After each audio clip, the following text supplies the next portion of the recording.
Guys, how y'all doing?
it going?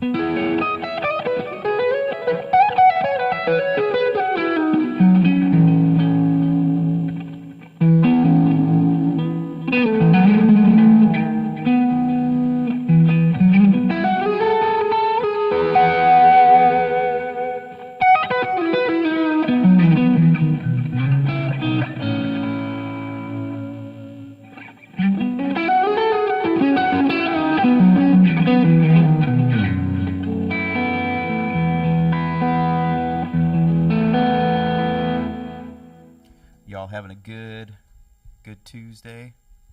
At least where I am. It's Tuesday.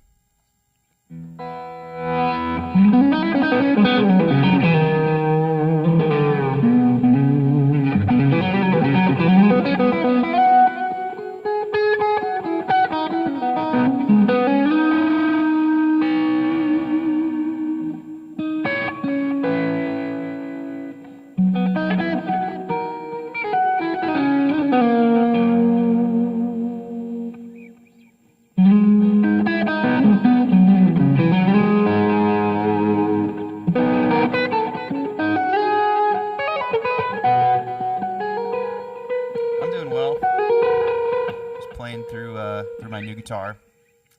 Love this gold guitar. Familiar with playing through a green Strat, but I just upgraded to a gold Charvel. And normally, I don't usually play through Charvels. I normally play through my green Strat. So, usually a Fender guy, but I'm loving this Charvel. I know Fender has made a deal with Charvel to use their necks. That's why this headstock is here. And it says on the back, it says, this guitar headstock is the registered trademark of Fender Musical Instruments.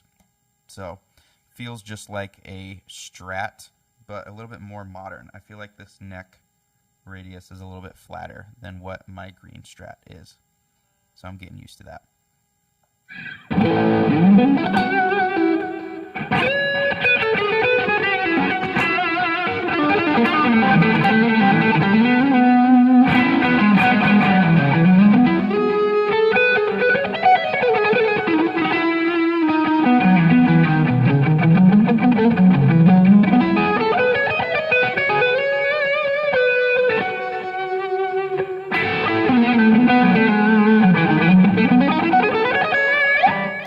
Yeah, I'm gonna get my green one just so you guys, if you guys haven't seen it, but I've got it in the back. So.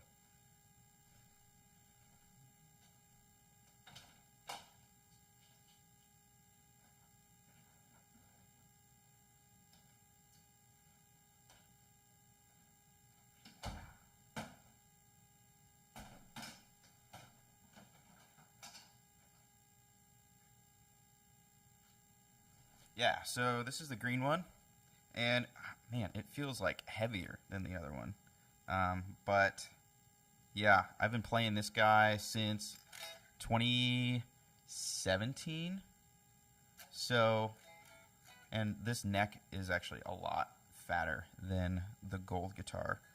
But yeah, this guitar is just stock pickups, and then I'm gonna actually look up the Charvel. So the Charvel has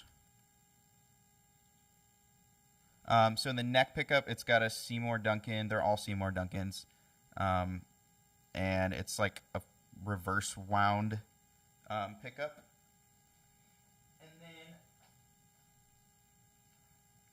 I believe that the middle pickup is the same type of pickup, and it's flipped. So I think it helps out with the humbucking when you're in the middle and neck pickup position.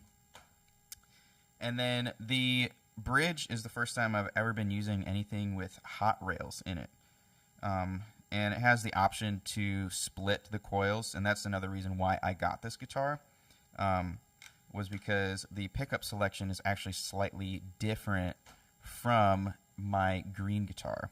So the green guitar, I'll just go through it. So traditionally on a Strat, you have the neck pickup on the first or sixth position. I can't remember which one it is, but The neck position is just the neck. This position is the neck and middle. And then traditionally on a Strat, this middle position goes alongside the middle pickup. It's just the middle pickup. Whereas on the Charvel, it's the neck pickup and a split of the outer bridge pickup. So it creates a more like, I guess like a Telecaster like middle sound. And then after that is a split of the bridge and middle pickup. And then obviously it's just the full humbucker at that point when you're on your last position. So I like having a little bit different of an option for that middle position.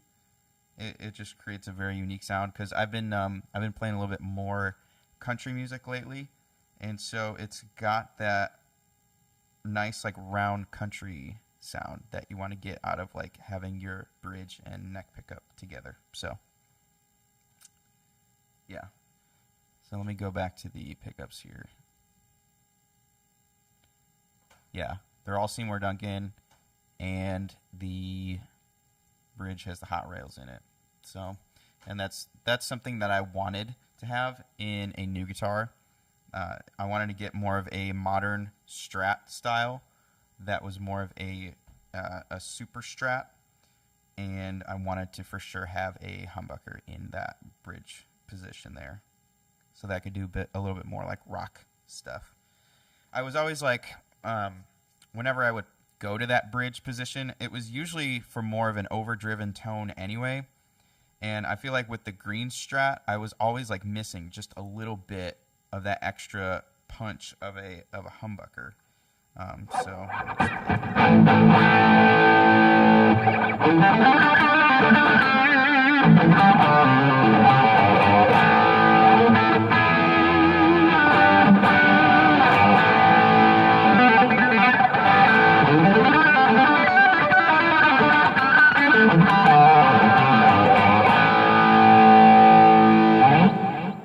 that nice like classic rock, punchy humbucker rock sound. That's what I was looking for. But you know, even like the squeals and stuff like that, like I feel like you just dig into it more and you get a lot more output from what I'm used to with the single coil on the other Strat. So hey, thanks for hanging out, and hopefully we'll see you in the next video. So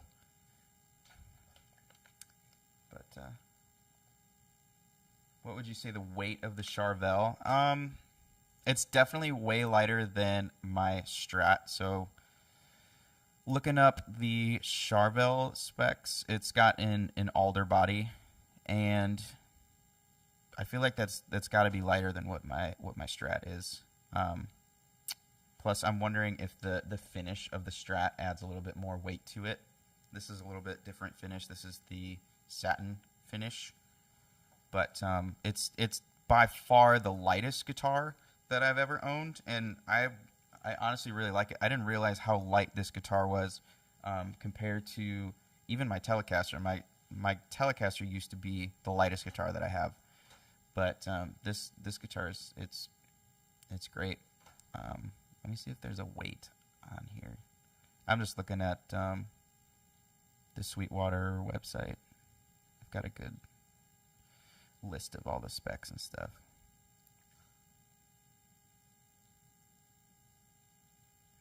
Maybe they don't have the weight here.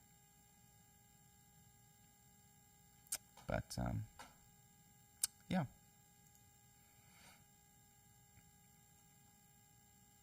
Yo, how's it going, Zeb?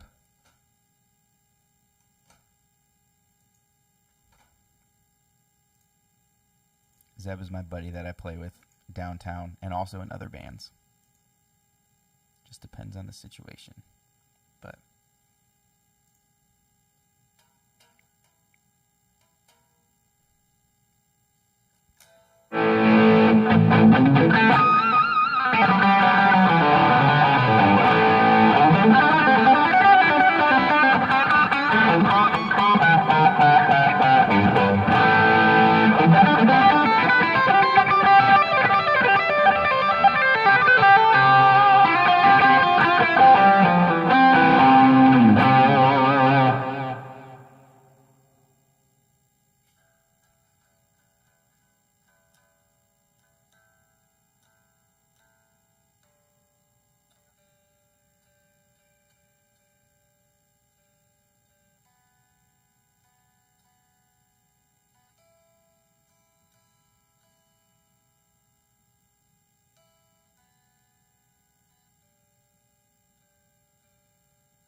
Yes, sir. I'm going to be playing this one this weekend. I know it's not a traditional country guitar, but I like to add a little bit more of a rock punch to it anyway. So, plus I feel like it's just really unique. I love the gold finish compared to the.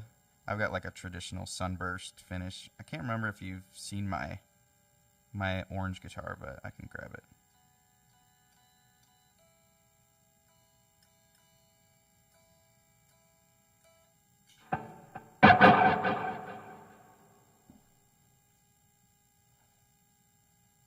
Yeah, so this is my orange guitar that I've been playing with for a long time. I probably got this guitar back in 2011, and this was my main guitar for a long time. But yeah, I've been playing this one for just about every genre, and then switched over the green Strat.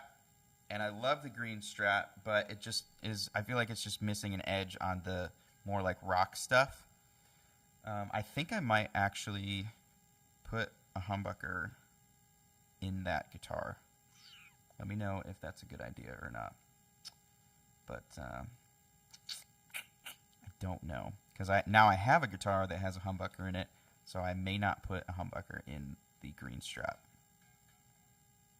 Might want to keep the single coil in there, but the Strat is great for pop music too. Played a pop show back in January with a guy named Addison Innes. You should check out his music. He's pretty dope. Bro's got melodies for days. But yeah, we played a show with him, and that guitar worked out really well for what we were doing with pop stuff. A lot of cleans and a lot of chorusy, reverby stuff, and it fit right in. So.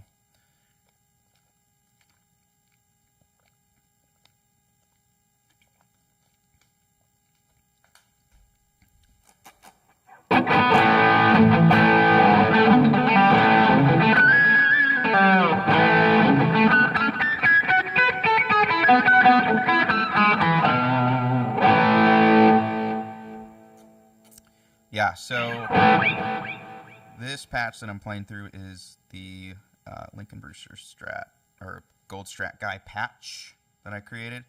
But I just finished up my Van Halen preset that I'm really excited for, that I think I'm going to play through instead of this one for now. But let me know what you guys think of it, if I need to make any tweaks.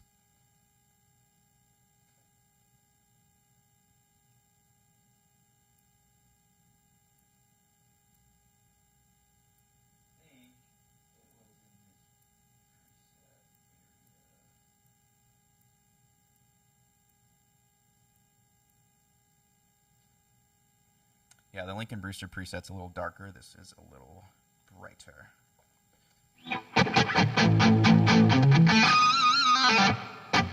But I love it. Thanks, Zeb. We'll see you. See you at Friday. So.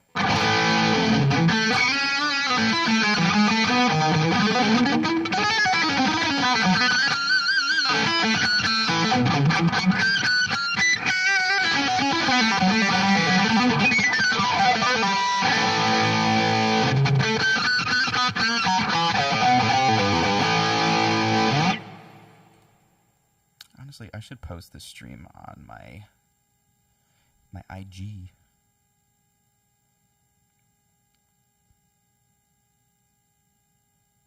Hang on, I gotta find it first.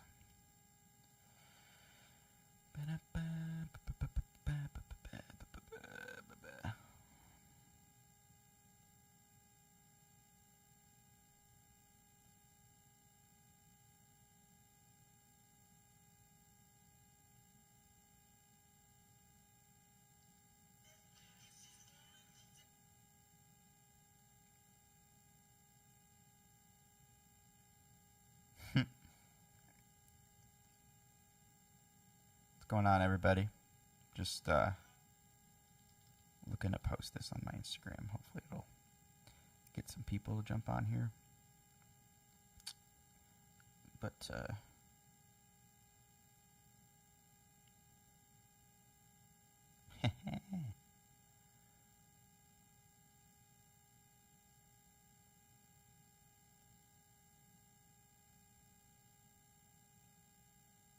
dang, that put me like right on my homepage of me just staring at my phone.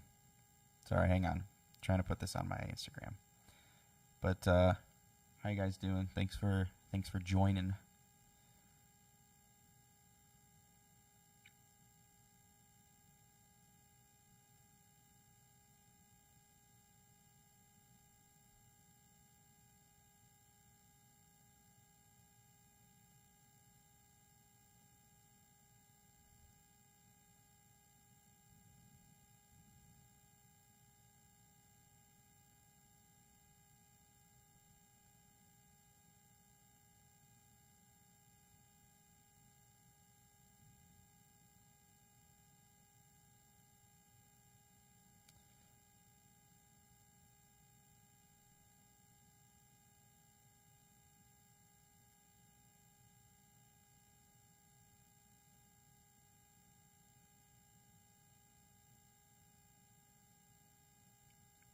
Just posted it. We'll see if anybody joins.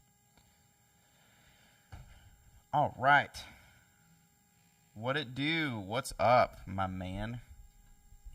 Just hanging. So I just got done like recording a bunch of different YouTube videos. So I kind of took a break creating like Helix presets and stuff, and I focused more on like creating tabs and all that. But I just got done recording a bunch of videos for the Van Halen preset that I just did. So it's available right now, but I just don't have any videos out yet. So I figured I already have the setup going. I might as well go live for a little bit and hang out. So yeah, let me know what you think of it.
Yo, what's going on? What's going on?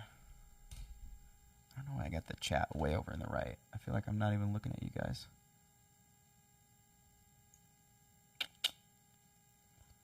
There we go. What it do? What it do? What are you guys up to on this Tuesday evening for me?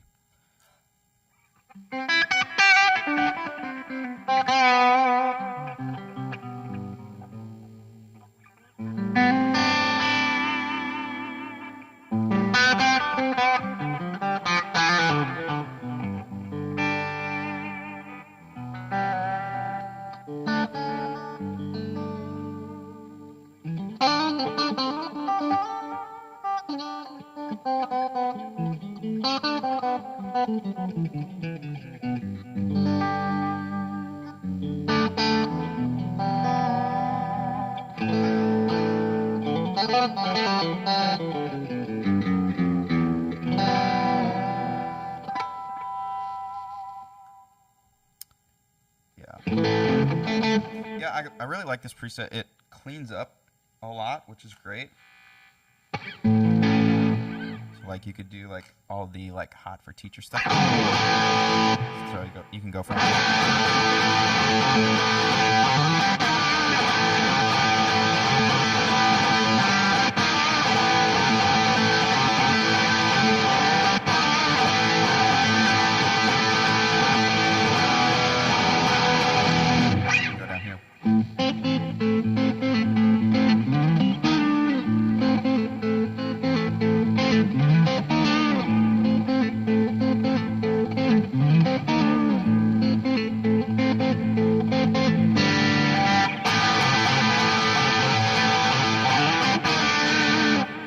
because you could do all that with your volume knob. It's great. So I've been trying to like keep this Van Halen preset to like the style that he plays, and a lot of it is like very much controlled. All the sounds he creates and just the tone and everything he comes up with is all in his hands and in his guitar. So like I'm trying to keep this patch as close to that as possible, and I realize it's very difficult. I don't think anybody could play like Van Halen, but yeah. But I hope these sounds at least get you close. But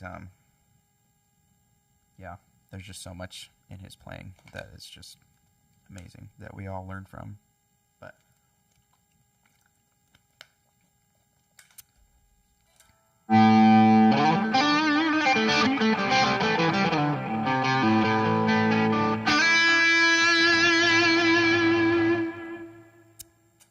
like I mentioned a little earlier, I just got done recording the videos that I'm going to use to like kind of push this Van Halen preset that I created. And if you have a Line 6 Helix, HX Top, HX Effects, or Pod Go, I've got that link down in the description. But some of the videos that I actually created, like TikTok related videos, or like some of the habits and tricks that he has, like there's like a video out there where he's like backstage and he was creating like different noises with the guitar. Like he was making it sound like a horse and he was making it sound like an elephant. And so like I just got finished like breaking down how to do those. And I can go through those right now if you guys want. But yeah, those are really cool. But yeah, how he does that horse lick sounds like this.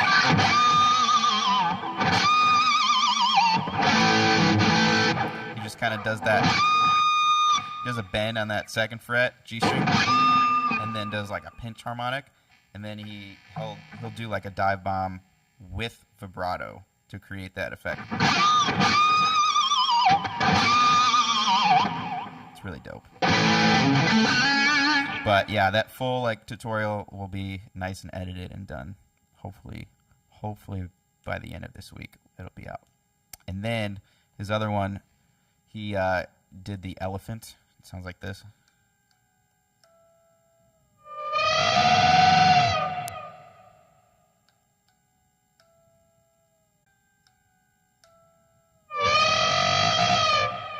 But that's pretty dope. Just something to impress your friends, I guess.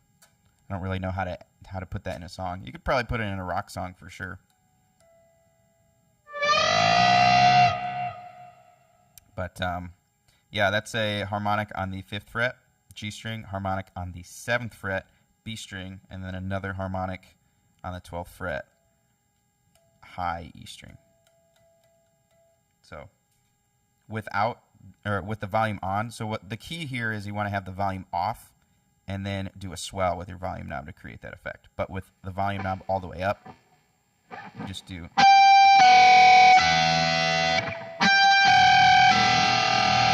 And then at that point, that's when you turn your volume knob up. So.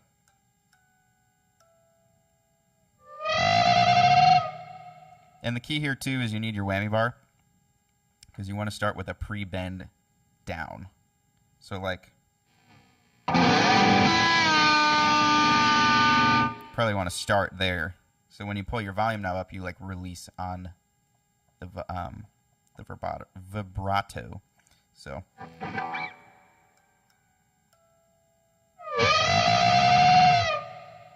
So, hey, thanks for sticking around. We'll see you on the next one.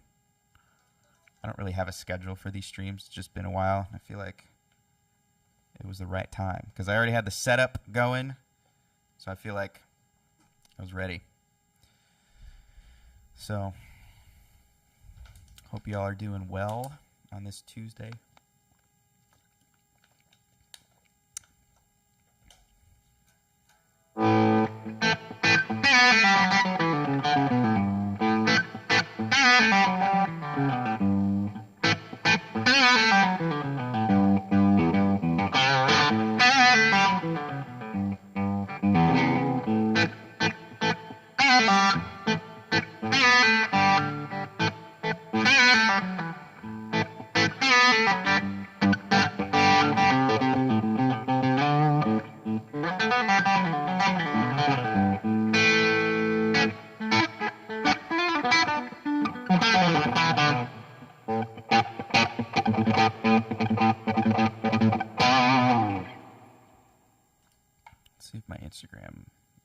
posted. I think it did.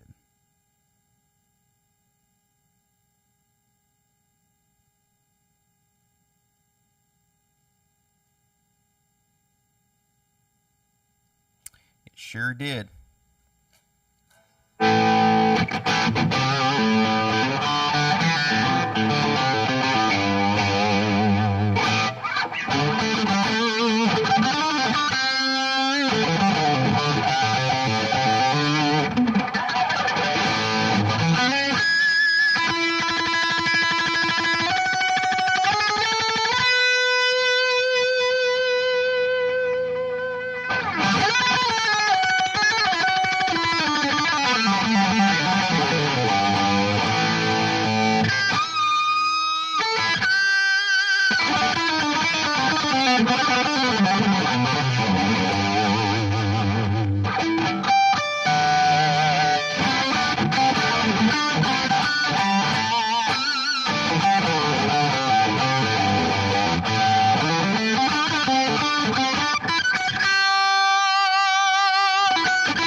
Yo, what is up, everybody?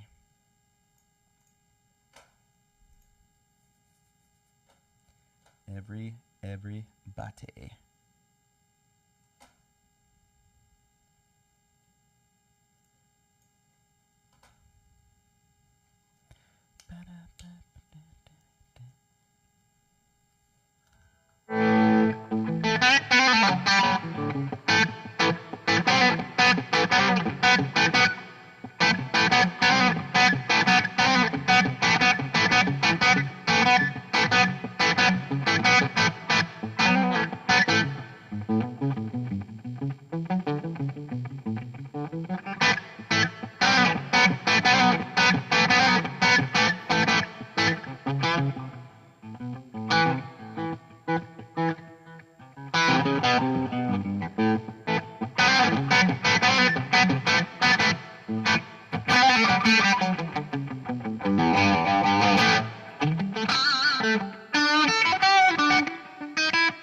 Yo, what's going on, Justin? My goal is this week to go over those. But yeah, I can't wait to hear those patches. But have you made any videos yet? Have you posted anything?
Okay.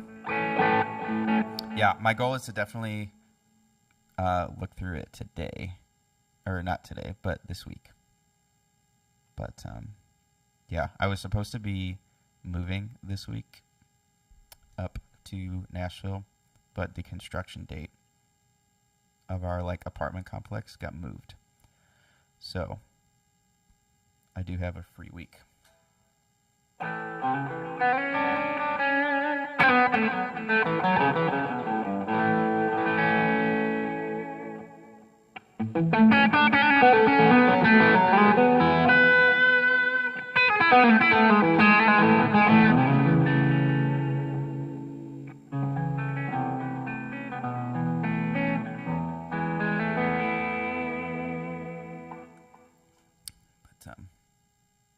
yeah.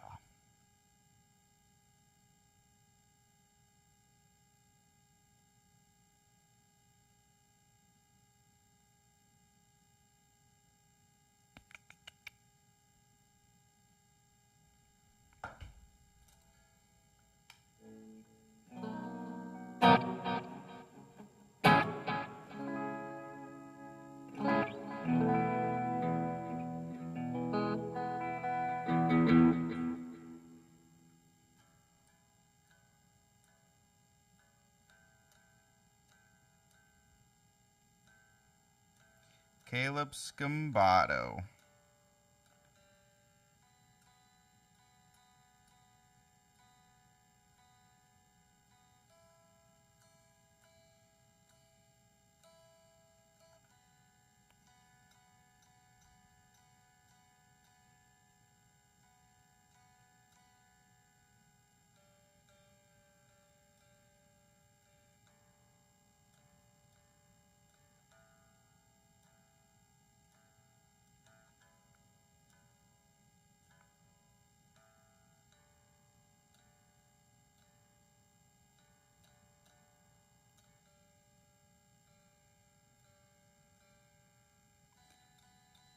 Caleb Scambato has entered the chat to heckle me all the way through.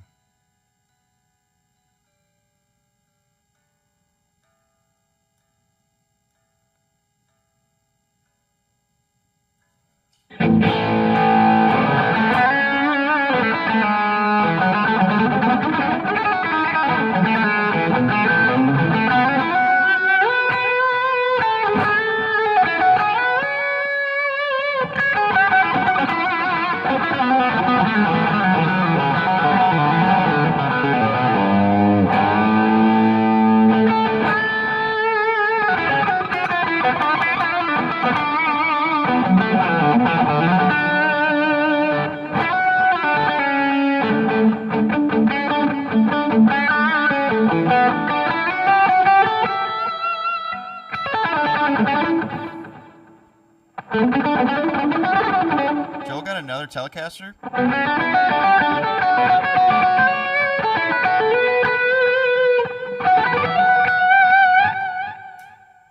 What color is it?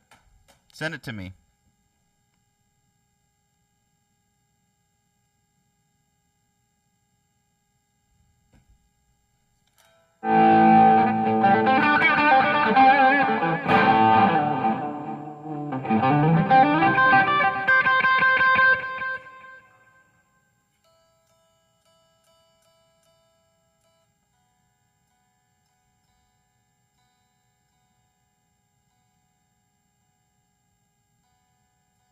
Did you send it to me?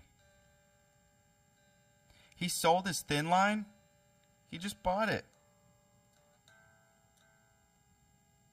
Thin line, so he just got the black one and the new one. Did he ever sell... Wasn't he selling his blue Jazzmaster too? Thought I saw something.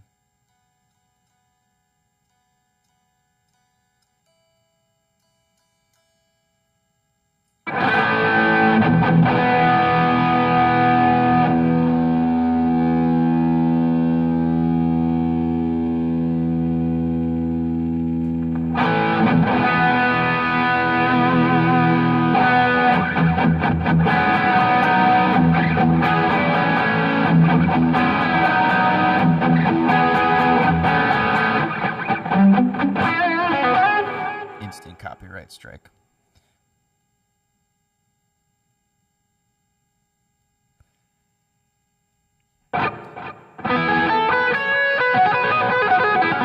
Did Joel ever tell him that the tone pot was busted?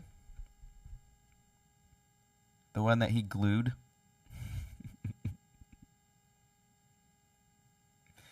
forbidden riff. Copyright strike immediately. Instant. Instant cancellation.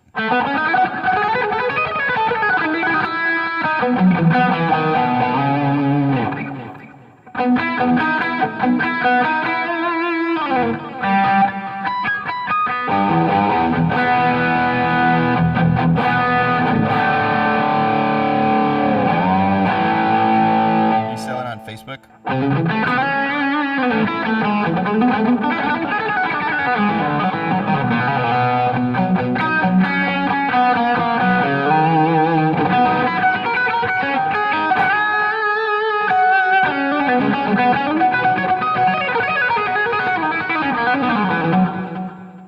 He's texting me.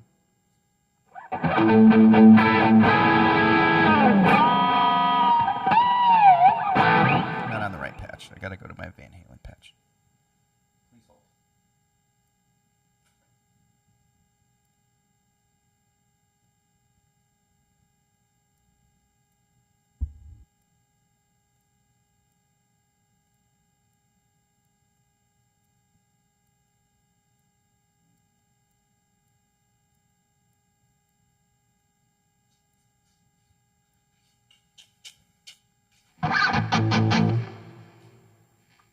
Yeah.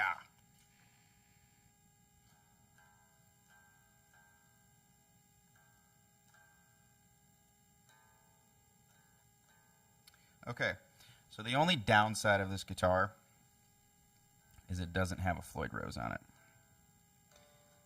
So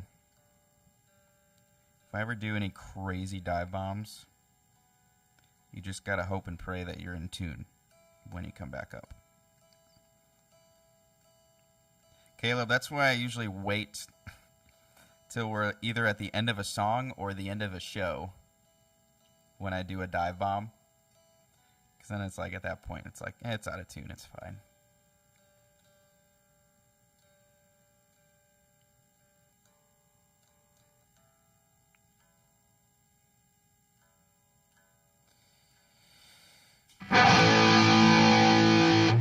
All right. A little bit of, wait, I'll play his new one at the bus. Oh, okay.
Gracias. You want to hear my guitar sound like an elephant? It's a Van Halen trick. I just got done like doing a bunch of research on it. And like I've been recording for like the last couple hours, but like doing like little like Van Halen habits. He's got the horse sound. The horse sounds like this.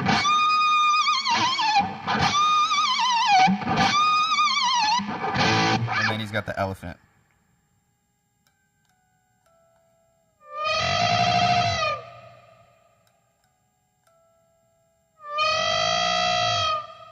So.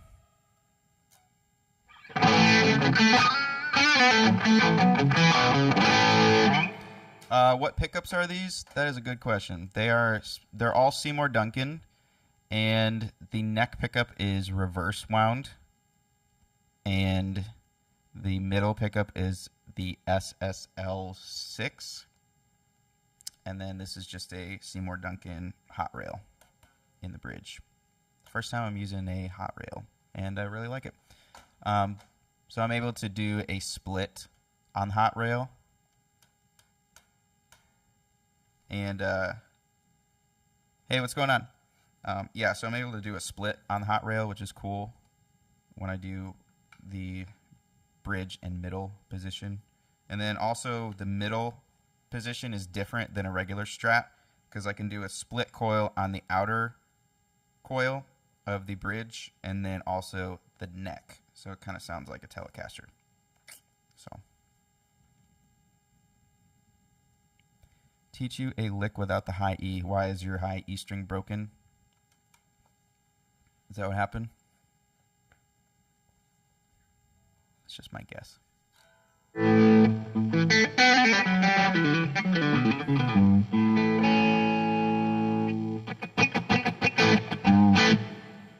Lick without the high E. Do you want a song or do you want a lick? Because I can think of a song immediately. Copyright strike. Let's go. Yes, your string is broken.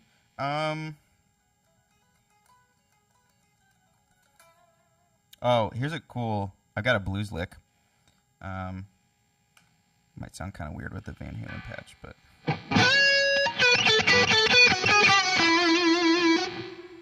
Thanks. This is Pharaoh's Gold. I've always wanted a gold top Strat, but maybe this lick. This lick is a bluesy lick. 12th fret to 14th fret. Back down to the 12th fret. 10th fret B string. This is all on the B string. And this is an E. So, and then a bend on the 12th fret G string. So that's bend on the G string, 10th fret B string, 12th fret B string.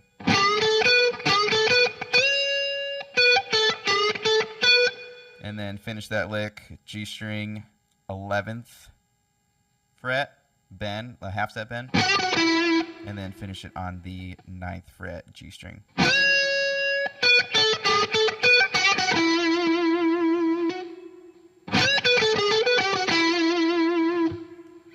Bro, I've got too many Lincoln Brewster licks. It's bad. It's really bad.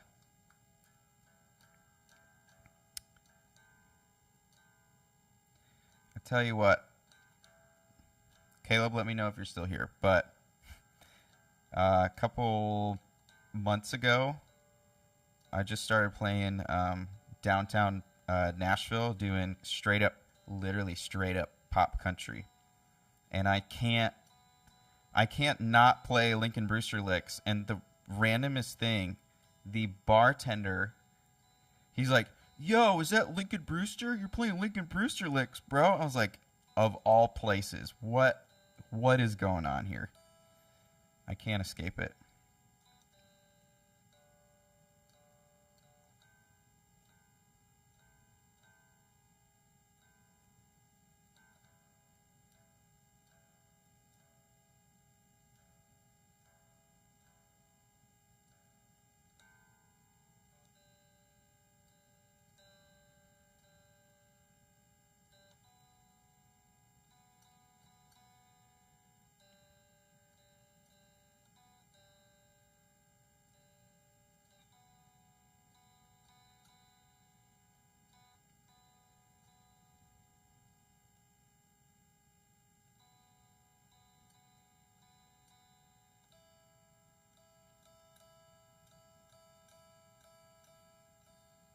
Yeah, so the neck profile. Yo, what up, Addison Innes? I was just talking about you. I literally was. Talking about how I used the green Strat for your show. The difference in the neck profile, yeah, there's a pretty big difference. So my Strat, my green Strat, which I've got it down here in the case. This guy, which is way heavier, by the way. I don't know why it's heavier than this guitar. It must be the body type. I'm wondering if it's the finish of the guitar too, because this is the gold one's a satin finish.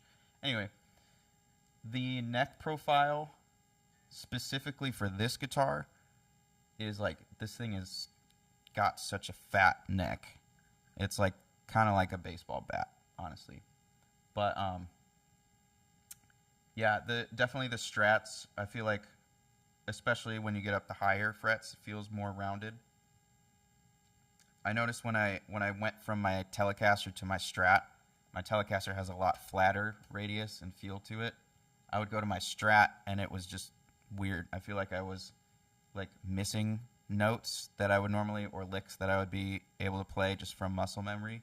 So I had to kind of like relearn the feel of that because I was so used to my Telecaster, the flatness of the neck. And this guy, like the neck is like super thin, and I love it. And it's also flatter. And so I think it's definitely made to be a little bit more of a shreddy type of guitar, more of a rock guitar.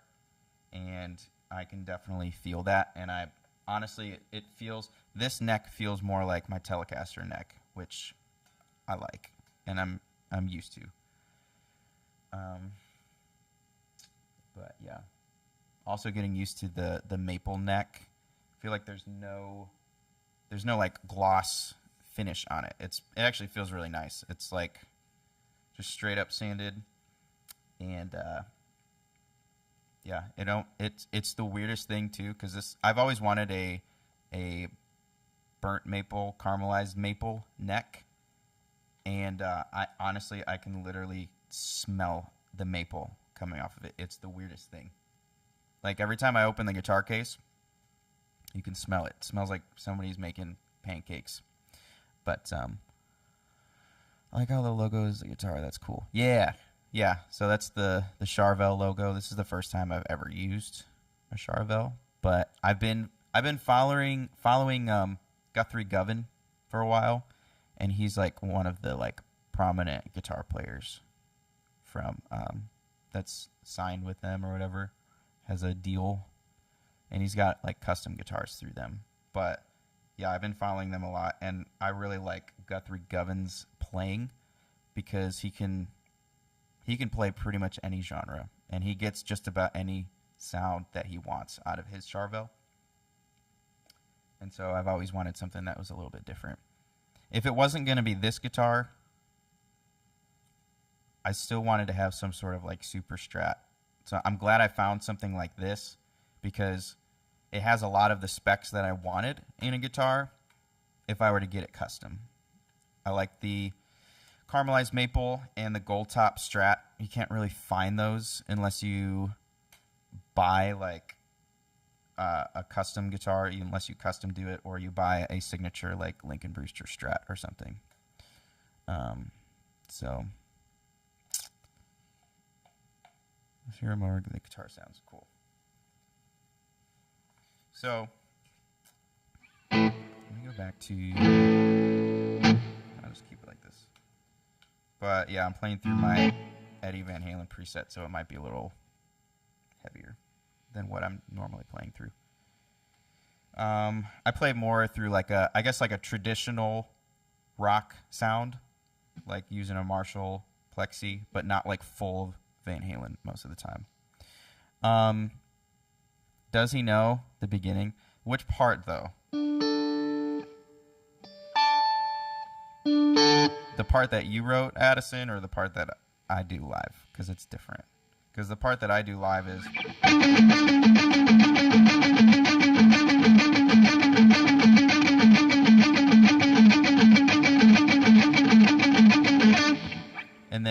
part that you play is like... Is that right? I don't remember.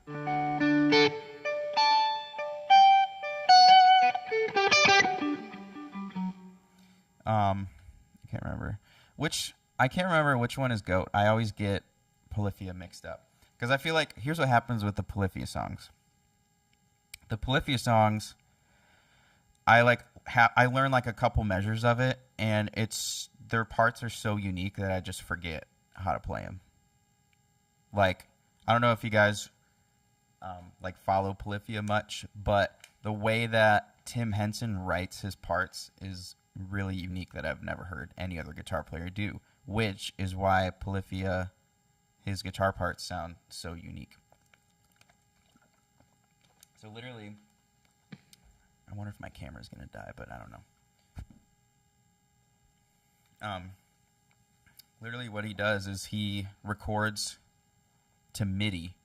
He like records MIDI parts with his keyboard, comes up with parts, comes up with a bass line, comes up with a line in the treble, and then relearns it on guitar. So it's super complex, and that's why it doesn't sound like Polyphia, or it doesn't sound like something that you wrote on the guitar. That's why it sounds so unique. Hang on, play GOAT. Which one is GOAT? Is GOAT the... I literally don't remember. Oh gosh. I can't even remember how to play it. But it's in B.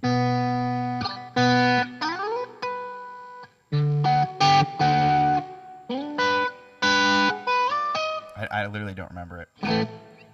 The parts are so unique that it's like you either know it or you don't. What a typical worship patch would sound like. Yeah.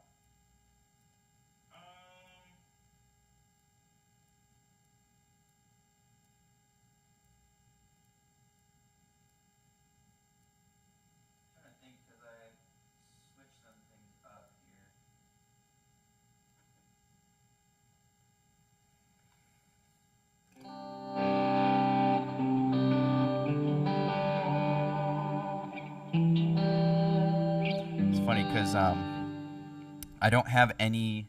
I never purchased any of David Hislop's stuff. So this was my like wild guess like 2 years before he actually released his stuff.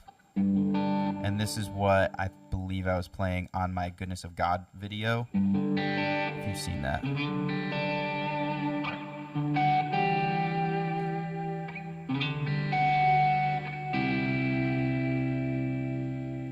don't even know if these volume levels are right, but...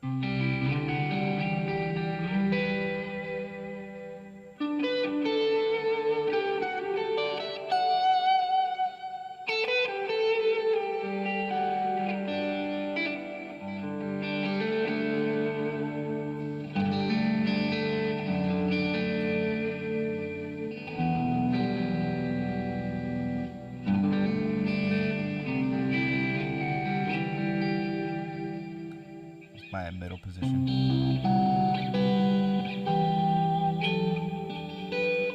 And I got a tune. But yeah, it's a little bit of the worship patch. But what was I playing for Someone Better Live? I don't... Oh, I was playing through the 1975 patch. That's what I was playing through. For Someone Better, but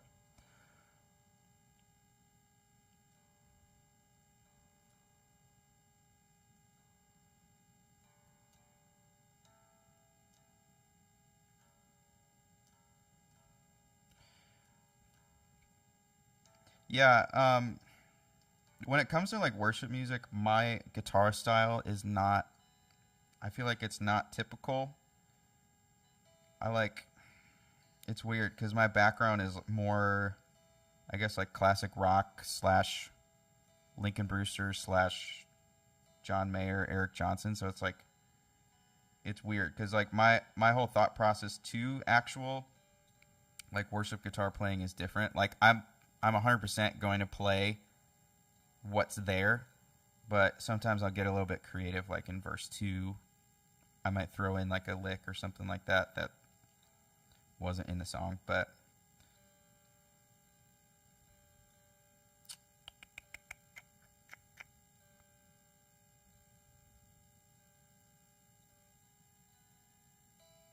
what is the neck shape? Yeah, so I believe the neck shape is a D shape, I want to say. The actual fretboard radius, like it's pretty flat right now. So compared to my Strat is a lot more rounded. And then when I jumped over to the Charvel, this actually feels a lot more like my Telecaster. My Telecaster is a lot more flatter of a radius. What's a great way to get that sound I just showed? Are you talking the worship one? Yeah, so like I mentioned, I created this. Is it different from my green Strat? Yes, it is. It's a little bit different. But yeah, going back to the patch, yeah, it is different. But yeah, so when I go to create guitar presets that are like inspired by somebody, like David Hislop, before he like released his patches. So like honestly, I haven't really seen how he actually does his Helix patches and stuff. So I was just taking shots in the dark by just doing research, and that's literally how I do it for every single guitar player. Like I'll watch a ton of videos and get like a concept of like all the different types of sounds that they like. And what I try to do is I try to look for like a rig rundown video or something like that. And then I go really hard into that. And then from that point, I basically try to find the equivalent pedals and amps that are in the Line 6 unit. And then from that point, yeah, I'll try to order things exactly how they have them. So if they're stacking drives, then I do it that way. And like it was even weird too, because like Stevie Ray Vaughan, for example, there was a period where he would stack 2 of the same drive pedals back to back because he liked how they would stack into each other and they were like the exact same pedals. And so I did it the exact same way in the Helix patch, just out of, I guess, to stick to the method, but I don't know, I didn't want to like change it, because typically what you would do in the Helix is you would have one drive and have just a button that would boost that specific pedal, but I wanted to keep it the same as how he had it. But yeah, as far as like this is the Goodness of God preset that you can actually, I'm pretty sure you can find on my website, but yeah, like I have a compression. Basically what you heard, I just have a compression. It was running into a drive. I always put the compressors like at the beginning, and then I have it split into 2 different amps. So I had it with and basically that's what David Hislop uses. He uses his AC30, and then I had it split with a US Deluxe Norm. So you're hearing both of those amps. And then after that point, I just ran it into a couple delays and then reverbs at the end. So some people have different opinions on running their wet effects before their amp or after their amp. And typically I like to run an effects loop where I'm running my amps in the middle of the chain and then the wet effects after that. Actually, what I do is, if I'm doing worship, that's like when I have a ton of delays. So like, for example, like my personal preset that I like to use I have a delay before the amps, and then I have 2 other delay pedals after the amps. And so they're rarely used all on usually, but I have a delay before the amps because then it kind of like distorts the signal, which is nice. So they're different from your green Strat. Oh, my go-to is definitely a Strat style, but I realize you can get a Nashville Telly and have a middle pickup, but there's a lot that I like about the Strat style, mainly the tremolo and the middle pickup option, because then when you have the 5-way switch, you can blend the pickups together, and I like having a little bit more of options there. But I realize you could buy a Nashville Telly and get the same thing, which I really like to get a Nashville Telly at some point. So, yeah, the 2 and 4 positions.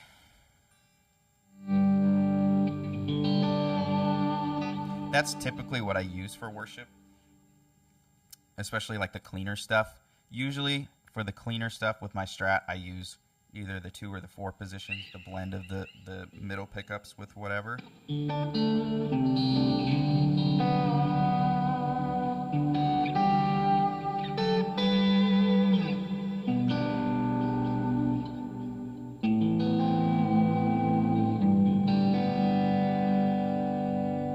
that was the bridge and the middle pickup, and then it's more of a darker sound, but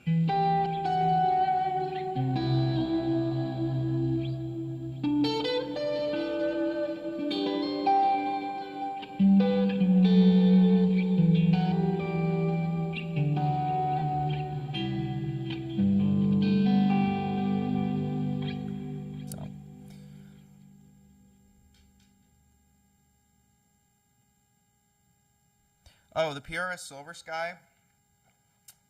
I have not tried it yet. I'd like to try it, but at the same time, it feels like, I don't know, with the whole, basically my understanding was John Mayer had a deal with Fender at one point, and then that deal kind of fell through, and then he went to PRS, and he was like, I basically want a Strat, but all of your parts and your specs and stuff. So I feel like, in a way, it feels like the Silver Sky is like kind of getting back at Fender, because it's pretty much a Strat, which is what he's comfortable with. But I'm sure the parts are top notch. Like I heard, like the volume knobs and the tone knobs are like really nice, and like I don't know, I've never played through one, but if I had one, I'd play it. But I'm starting to realize that I like more of the super Strat styles than the traditional Strat, mainly for what I have been playing. So most of the time, I feel like whenever I go to the bridge pickup, it's usually for more of an overdriven sound anyway, and I don't play a lot of clean stuff of only the bridge pickup. And the cool thing about this guitar is it splits the bridge when I go to the middle and bridge pickup. So that's nice. So I still get that same type of sound that I would get with my green Strat, but there was something about my green Strat where whenever I would switch to that single coil in the bridge, I feel like I was always kind of just missing just a little bit of that extra humbucker power. And so when I was looking into getting a new guitar, I definitely wanted to have a bridge pickup. A bridge humbucker pickup. Yeah, those are cool. Nashville Tellys. I've got a friend that plays one for worship, and it sounds great. So I would love to get a because I was looking on Fender's website, and there's just something about like the gold top guitars that I really like, and especially gold top Fender-y type of guitars. I know gold top Les Pauls have been around for a while, but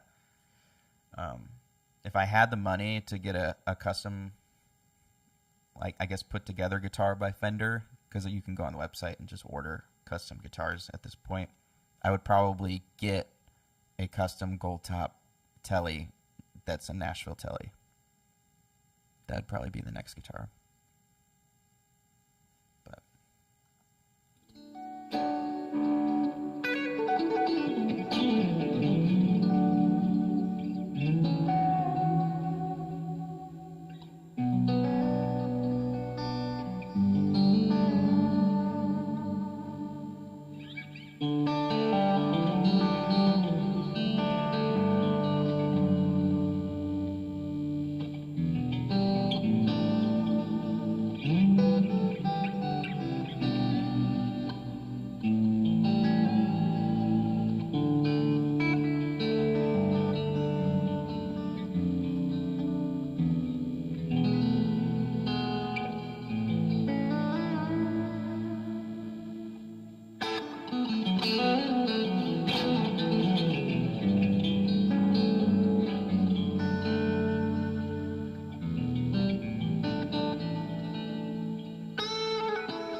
yeah, this is a nice little preset. I honestly haven't played through the Goodness of God preset for probably since I put out the video.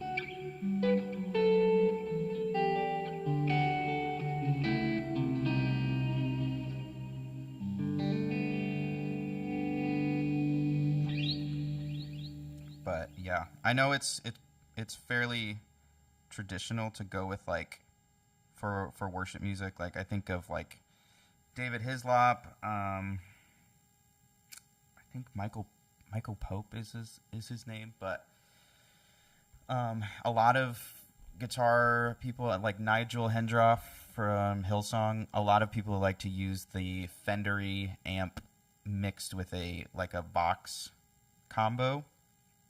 And yeah, for me, I usually don't play through like a Vox. Usually what I do, and it's kind of weird, but I haven't really seen that combination, but usually what I'm familiar with is like a Plexi Marshall sound. And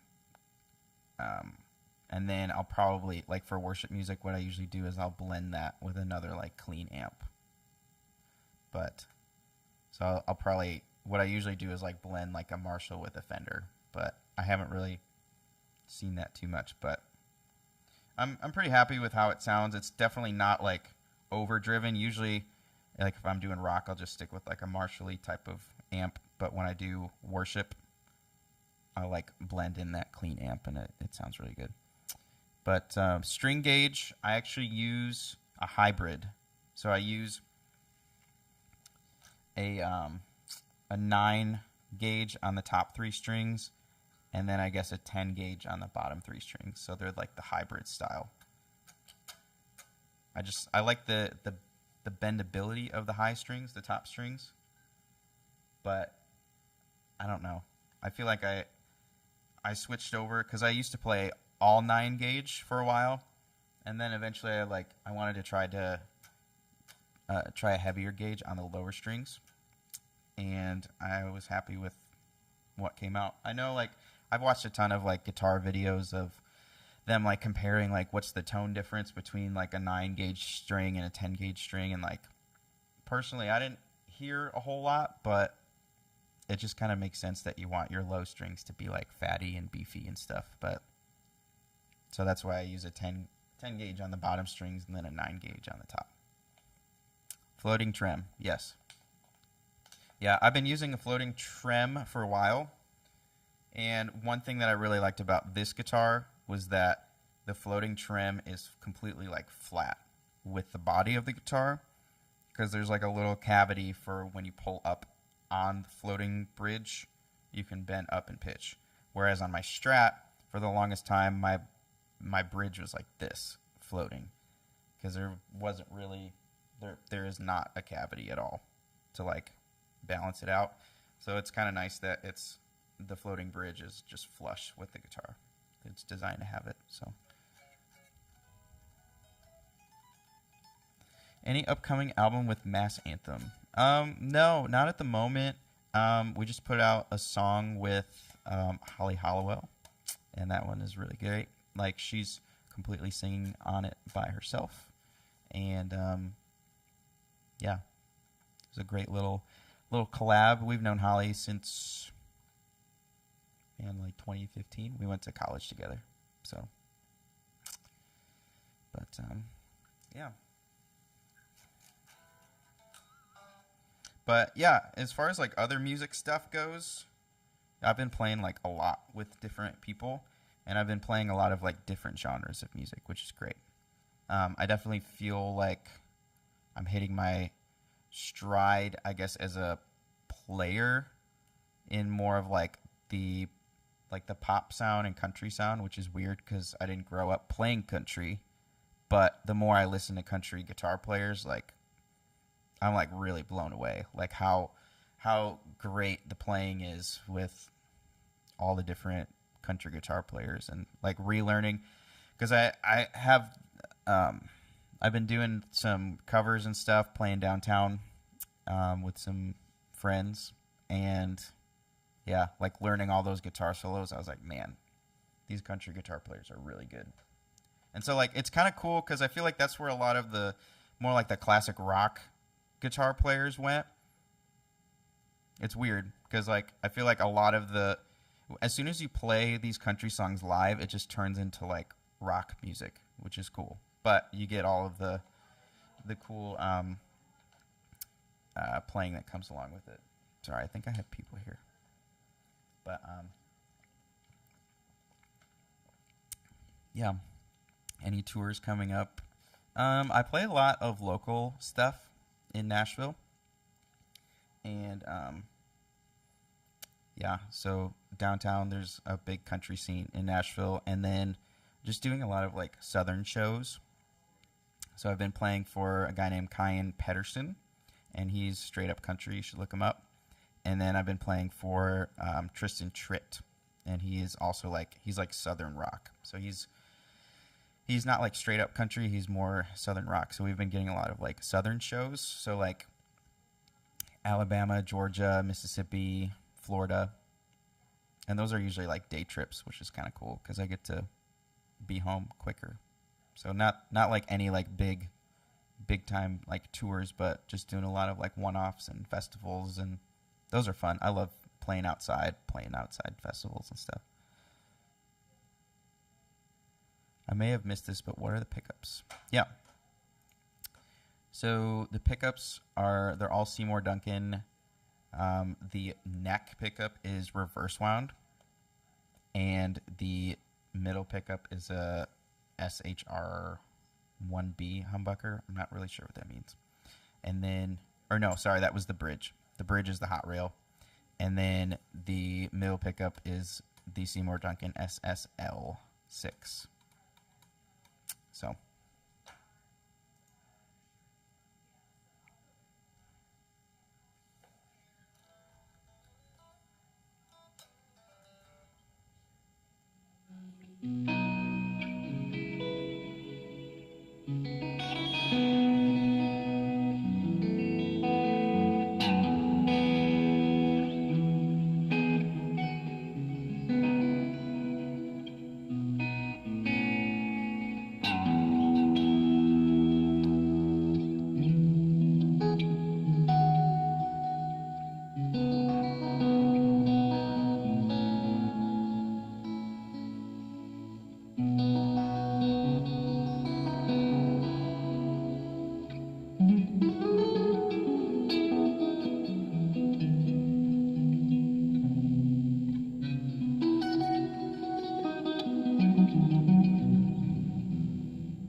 So yeah, I love that it cleans up really nicely. Like, even though it's kind of designed to be more of a rock guitar super strap vibe, but it also cleans up really nicely.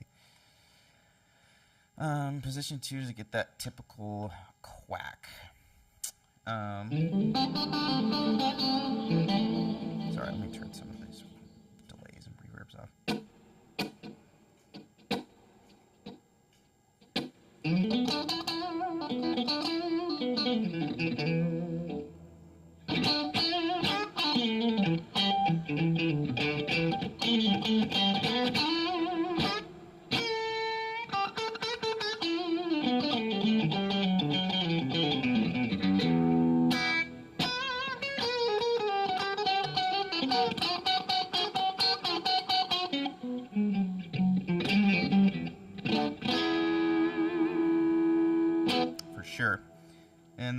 like, yeah, you can always get the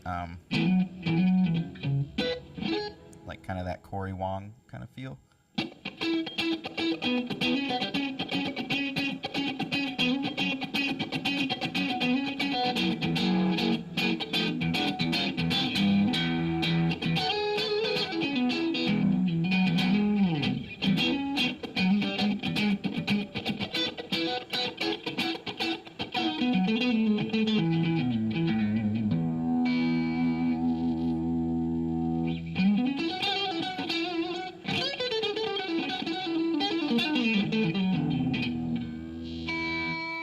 Yeah, how does the neck feel? Neck feels great.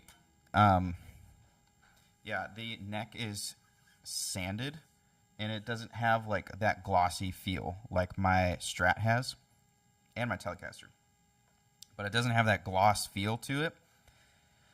And it's weird because like this is a caramelized maple, and it literally smells like maple syrup, which is the weirdest thing ever. Like I haven't had that ever with a guitar, but yeah, I feel like the neck just like breathes really well because it doesn't have any of that glossiness to it.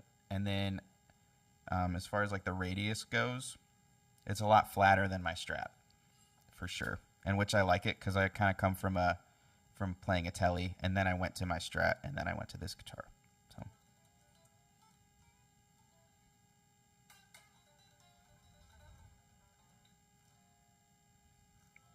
Would you say playing-wise, is the Charvel as comfortable as the Strat? Honestly, I feel like it's more comfortable than my Strat. And like, honestly, like nobody's paying me to demonstrate this guitar at all, and nobody paid me to have it to say any of this. But this is a specific guitar that I've wanted for like the last couple years and just been keeping my eye on. So like, as far as like the back goes, like this cutaway feels really nice, whereas my Strat is like, here, I'll show you. It's got a giant block in the back there. So like whenever I want to get up higher, I just gotta like wrap my hand around that block. So this guitar is completely carved out, which is really cool. To the point where I don't even notice it. Before, I'd be like, I'd want to play something higher, and then I'd get a corner of a guitar body in my hand. But now it's like I can just play pretty much wherever I want up there, and I don't even think about it, like until somebody asks, like, how does it feel? So, yeah, I love how comfortable it is. Yeah.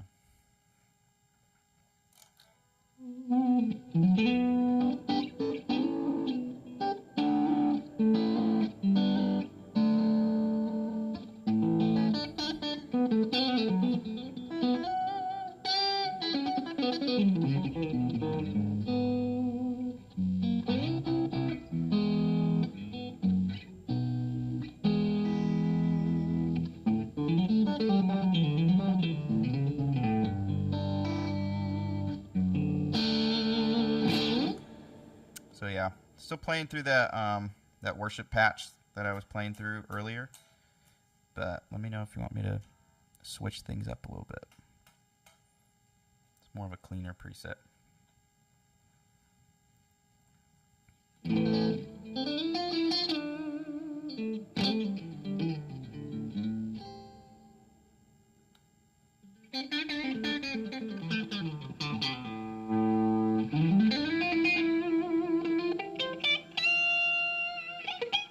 Oops.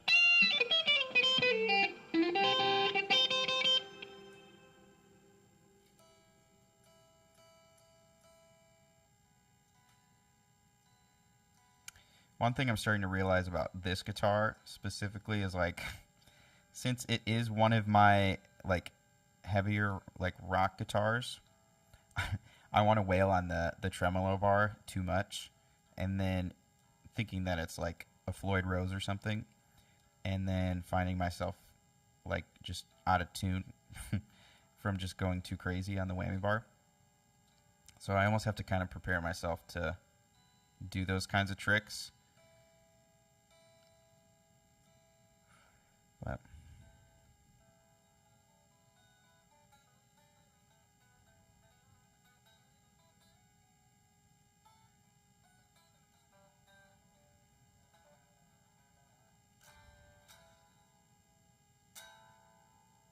Do I notice much of a difference with the bridge pickup being angled? You know, I thought about that a lot when getting this guitar, and honestly, it's always kind of made sense to me having the pickup being angled this way.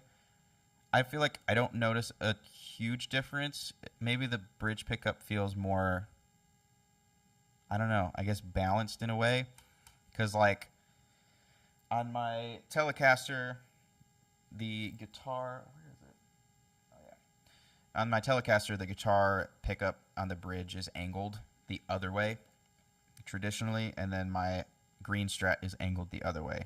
And I always notice the pickup more, but being more of like a higher pitched nuisance sometimes. Like I feel like I had to balance my presets or pull back on my tone knob whenever I chose to go to the bridge pickup, because I knew it was going to be like too shrill. But I haven't had that with an angled pickup, now that I just thought about that. I've had this guitar for maybe a month now, but I've played it in a lot of different genres live up until that point. And now that you asked that question, I don't even think about that bridge position feels too shrill. Obviously, it's a humbucker, and the other guitars are single coils in the bridge position. But yeah, now that you bring that up, it's weird. Like I don't notice it compared to when I would play with the single coil angled the other way, where the higher parts are angled towards the bridge. I feel like I would notice the highs more, and I feel like I would be like, ooh, that's too much, and I have to pull back. So I hope that helped.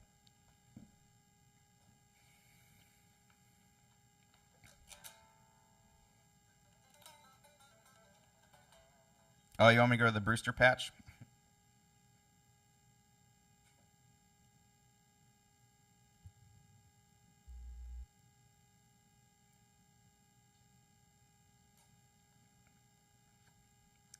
Honestly, I feel like it's placebo effect, but when I plug into the Lincoln Brewster patch with a gold guitar, I just feel like it sounds more like Lincoln Brewster stuff, even though it may not actually be. But I do really like the neck pickup. I feel like it's more punchy than my green Strat, which is weird, because the green Strat has stock pickups in it, and this is stock pickups. But I feel like it is more punchy for some reason.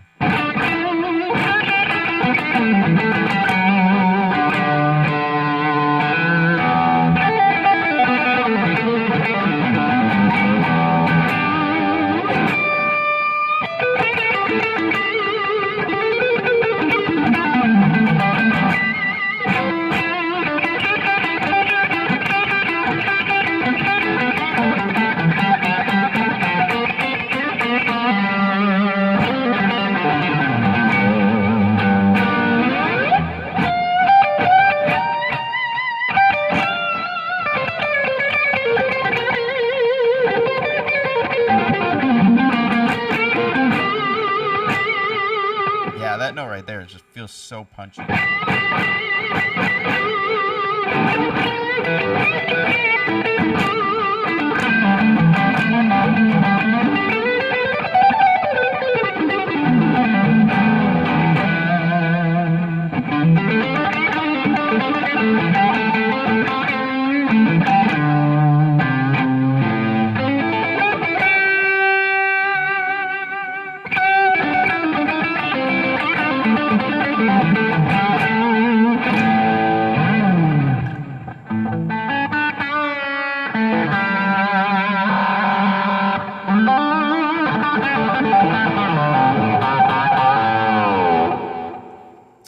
Yeah, that's the Lincoln Brewster patch.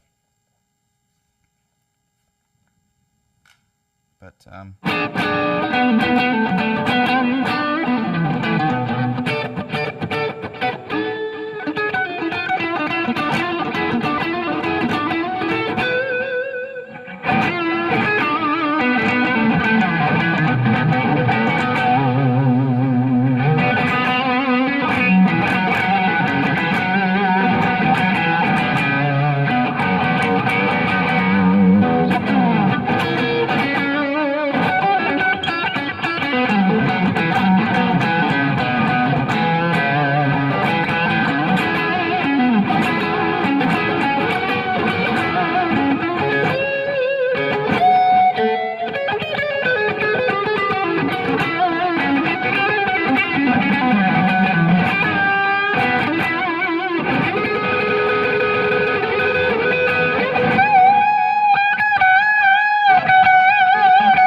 haven't played that solo in a long time. It's funny how it's still muscle memory. I feel like I've played that solo so many times just in my bedroom.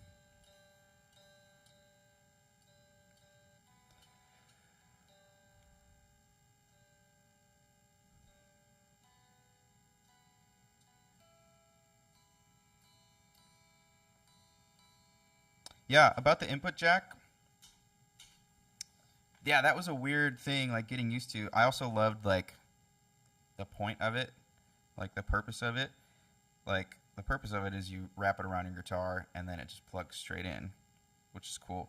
I really didn't have a problem with the way that the Strat jack is made, because you just it kind of loops around the front and then comes around. Anyway, what I really had a problem with was my Telecaster jack, because the jack was on the Telecaster was right here, and so it was like an inlay compared to, because I know some jacks are like completely flush with the outside. Mine had like an inlay, so like when I wanted to do like a 90-degree angle jack out, like it wouldn't let me do that because like it was inset, which was kind of annoying. But I really like this because you can just use a straight cable and then loop it through your guitar strap and you're good.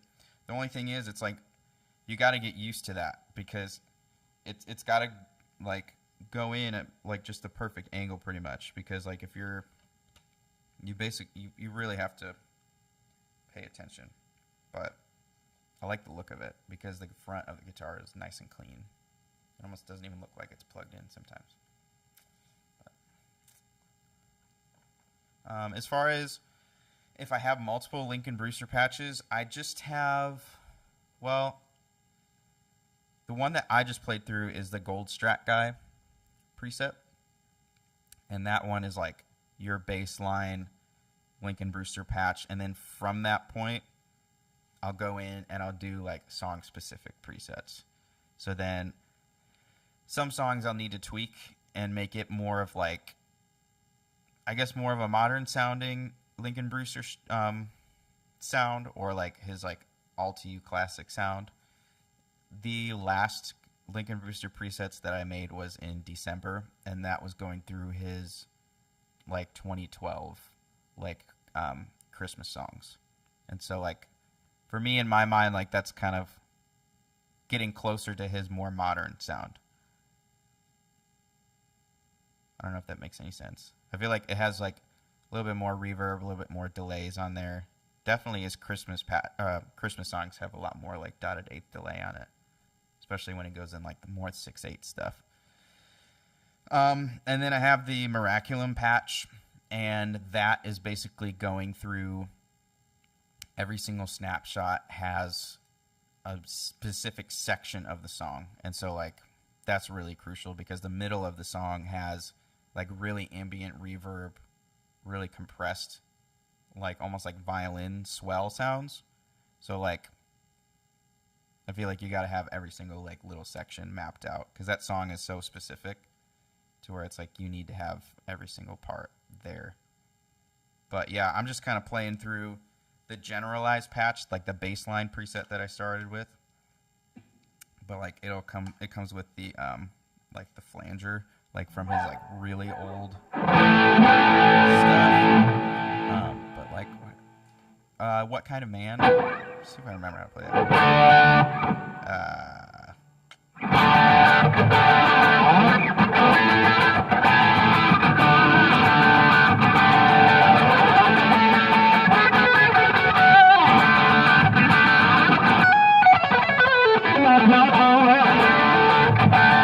Let's see if I remember this part.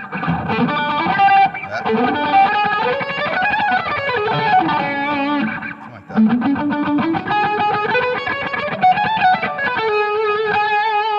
Something like that.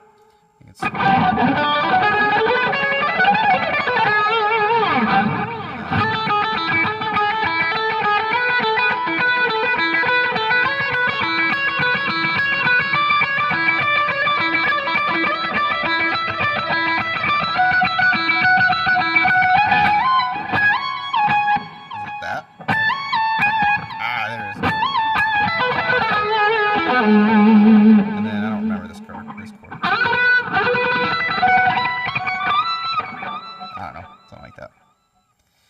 Are the patches available for Pod Go? Yes, they are. Yes, they are. Yeah, I try to make every single preset for the Pod Go, HXFX, HX Stomp, and Helix. So I know for sure that I have the Gold Strat guy available for the Pod Go. The only problem that I might have the Miraculum patch too. The only problem that I have with Miraculum and creating them on this, I guess, smaller effects units is I don't have enough snapshots for the sections of the song. But I did the best that I could to keep all of the different snapshots diverse. How did I get really good at shredding? I grew up in a small town, and I didn't really have a lot to do. So I played after school. I would go in my basement and play for long hours, and specifically try to learn those songs. Because, growing up in a Christian house, well, it's funny because my dad was like a rock drummer. But growing up in a Christian house, my dad loved Lincoln Brewster, and that was probably early 2000s. I was like, those are some cool guitar solos, because I never really heard any sort of like rock and roll guitar solos in worship music or Christian radio or anything, and you still really don't, I guess, at this point. But I was really challenged to learn all of his guitar solos and stuff. And then that was kind of around the point when he came out with his DVDs. And so the instructional DVDs were really helpful for me learning the guitar. Because he goes in depth with some of his songs, some of the stuff I couldn't figure out. And then he also goes into like actual guitar theory and stuff. So I feel like I learned a lot from those. So I learned a lot from just challenging myself to learn a song. And once I learn it, I try to think of like, okay, how can I take little licks or little pieces of this solo and like add it to some other song? How would I play it in another key? Where would I play it on the guitar? Like those types of things. So I hope that's helpful. But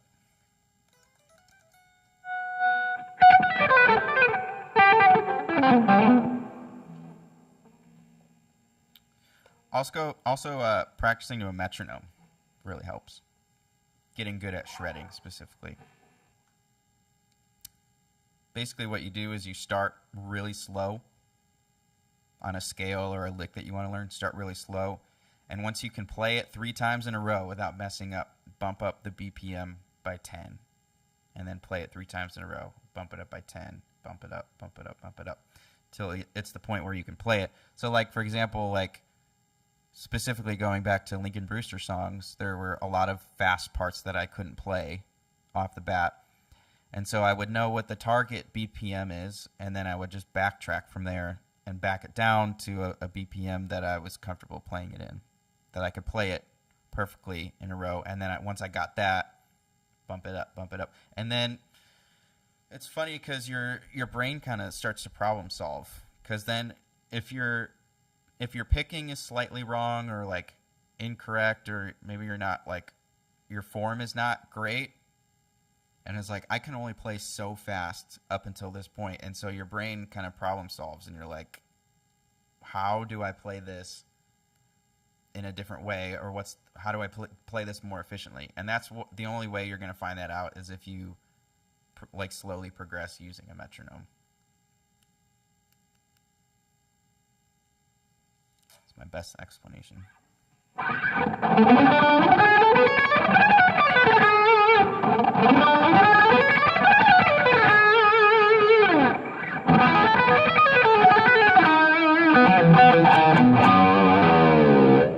Yeah, honestly, I went through a lot of years not knowing how to play, or just unable to play like certain parts from Lincoln Brewster's music. And I would just, like, for example, like parts in Miraculum, I would come back every year, every Christmas, and like try to nail that part until eventually, because like that song, it took years for me to actually play it. And it's cool because I've been able to play it live a couple different times now. And every time it's like, there's just such a rush, like playing that live.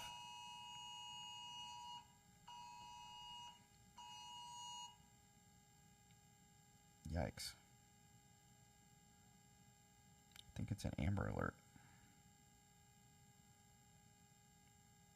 Dang, it's crazy. Sweet. Yeah, let me know how that goes. Feel free to comment on another video. I try to go through the comments and let me know how it's going.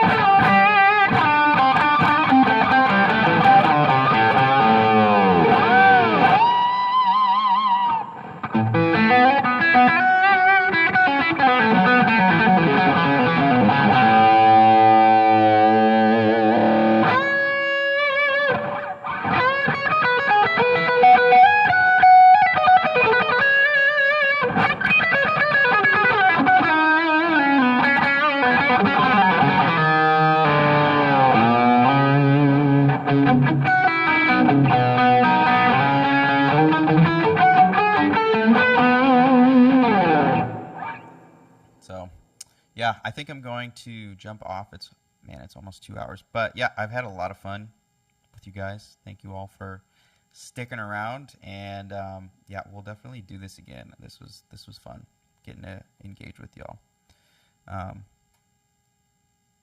Yeah, feel free to check out the Charvels. I mean, nobody's paying me to talk about Charvel. But, yeah, it's definitely a new thing for me. Something that I've been like considering for a while. But yeah, I really like it. And honestly, like, I don't know if you were here when I was talking about this, but they do use licensed Fender necks, which is probably why I was able to just kind of jump in and play it without having to really think about it, because it feels just like a Strat. But yeah, I think my camera is about to die. So I will see you guys in the next live stream, and feel free to check out I'm going to be coming out with some Van Halen videos, hopefully in the future, kind of showcasing the preset. But all right, guys, see you guys in the next video.